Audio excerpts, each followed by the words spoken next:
Shoulder దగ్గర neck జారకుండా ఎలా cut చేసుకోవాలో మార్కు పెట్టి చూపించాను కదా.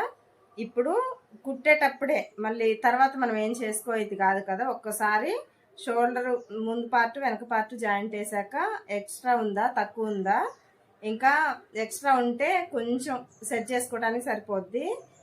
పూర్తిగా హ్యాండ్స్ జాయింట్ వేసి సైడ్ జాయింట్ వేసాక అసలు ఏం చేయదు కాదు. అందుకే ఒక్కసారి బ్యాక్ పార్ట్ ఫ్రంట్ పార్ట్ ఇక్కడ మిడిల్లో జాయింట్ వేసుకుంటాం కదా, అప్పుడే ఒకసారి చెక్ చేసుకుంటే నెక్ లూజ్ వచ్చినప్పుడు కొంచెం సరి చేసుకోవడానికి ఉంటుంది. ఇప్పుడు చూపిస్తాను అది ఎలా కూడా. ఇది జాయింట్ వేసాం కదా బ్యాక్ పార్ట్ ఫ్రంట్ పార్ట్. ఇప్పుడు ఇది ఉక్సులు పట్టి ఉంది కదా, ఇదే ఉక్సులు పట్టి. ఈ రెండింటిని కలిపి ఇక్కడ చూసారు కదా కరెక్ట్గా వచ్చింది. కొంచెమే ఉంటుంది ఎక్స్ట్రా, ఇది కరెక్ట్గా ఉండేలా చూసుకోవాలి. ఈ కొంచెం చేతి పని చేయడానికి ముక్కేస్తాం కదా, అది ఇక్కడ నుంచి కరెక్ట్గా కొలుసుకోవాలి. ఇది చూసారా, ఈ బ్లౌజు షోల్డర్ జారుతుందని చెప్పాను కదా, ఇది నేను తక్కువగా పెట్టుకున్నా. ఈ కుట్టొచ్చి ఇక్కడ ఉంది కదా, ఈ కుట్టొచ్చి ఇక్కడ ఉంది పావించు మందం. ఇటు ఒక పావించు అటు ఒక పావించు, అంటే నెక్ ముక్క వేసాకే పావించు తగ్గుతుంది అనమాట ఎక్స్ట్రా. ఇప్పుడు ½ ఇంచు దాకా ఉంది, ఇంచు మందం ఎక్స్ట్రా ఉంది, బాగా జారిపోతుంది, అందుకే తగ్గించాను. ఇలా కొలుసుకున్నప్పుడు ఇప్పుడు కొలత బ్లౌజ్ కంటే కొంచెం ఇప్పుడు మనం కుట్టే బ్లౌజు నెక్ తక్కువ రావాలి కొలతకి, అప్పుడే నెక్ కరెక్ట్గా ఉంటుంది. ఎక్స్ట్రా అనిపించినప్పుడు కొంచెం జాయింట్ వేసుకోవచ్చు.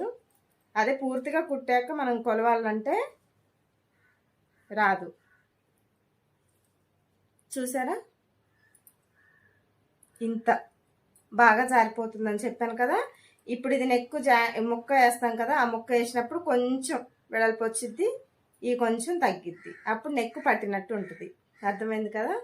ఇంకా ఇలాంటి చిన్న చిన్నవి డౌట్స్ అన్నీ క్లారిఫై చేస్తాను. మన వీడియోలు నచ్చుతున్నట్టయితే ప్లీజ్ లైక్ అండ్ సబ్స్క్రైబ్ చేయటం మర్చిపోవద్దు. ఇప్పుడు బ్లౌజ్ మొత్తం పూర్తిగా స్టిచ్చింగ్ అయిపోయింది. ఒకసారి మళ్ళీ కొలుచుకొని చూద్దాం. ఇప్పుడు ఇది చూసారా, కొలత బ్లౌజ్కి ఇక్కడ ఉంది కదా కుట్టు షోల్డర్ మీద, మనం కుట్టుకున్న దానికి కొంచెం ఈ కుట్టు కంటే ముందు పార్ట్ వైపుకి ఇటు ఉండాలి. ఎంత తగ్గివంటే అంత, ½ ఇంచ్ అంటే కొంచెం ఇక్కడికి ఇటు ఒక కొంచెం ఖర్చు మందం అటు కొంచెం ఉంటుంది కదా, అప్పుడు కరెక్ట్గా సరిపోద్ది, మరీ తగ్గియొద్దు. ఇప్పుడు ఎక్కువైంది అనుకో కొలత బ్లౌజ్ మీద ఏం చేయాలంటే, ఇప్పుడు ఇది ఉంది కదా, అప్పుడు మనం నెక్ దగ్గర ముక్క వేయము, హ్యాండ్ దగ్గర వేయము, ఫ్రంట్ బ్యాక్ జాయిన్ చేసుకున్నప్పుడు ఇక్కడ షోల్డర్ ఉంది కదా, ఇది వేయక తలకి కొంచెం ఇక్కడ తగ్గించుకోవడానికి అవకాశం ఉంటుంది. ఎక్స్ట్రా ఖర్చు కట్ చేసుకోవచ్చు. అదే బ్లౌజ్ మొత్తం పూర్తి అయిపోయింది అనుకో అసలు తగ్గడానికి అవకాశం ఉండదు.